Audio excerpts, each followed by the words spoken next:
ku danna subscribe sannan ku danna alamar ƙararrawa ta tashar mu ta Annashuwa TV.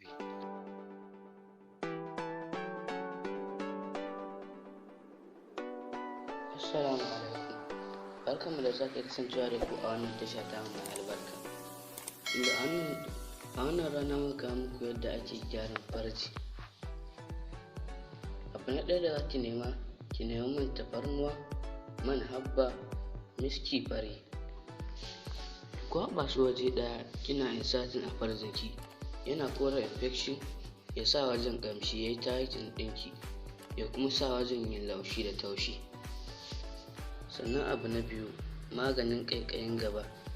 A nemi hulba a dafa, sannan idan ya ɗan huce a zauna a ciki at least 30 minutes, sannan a ɗebi wanda aka dafa a sa tsamiya a sha.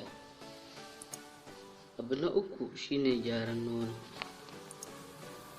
Ki nemi gero, alkama, jar masara, farar shinkafa,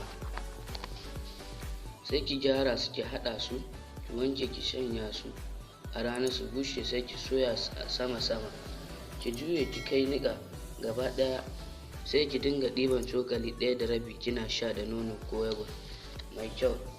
Za ki yi mamaki yadda zai canza. Ko kuma ki samu garin hulba ki tafasa, sai ki rinka gasa su. Idan kin gama, sai ki samu man hulban ki shafa musu, wacce za ta yi yayi za ta ringa sha 2 weeks before and after ta yi yayi.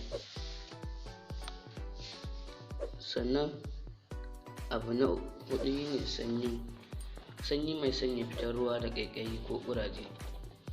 A nemi hulba, man tafarnuwa, man shanu, 'ya'yan kabewa, a daka a haɗa a kwana a wajen, a dinga sakawa a cikin shayi ana sha ko abinci.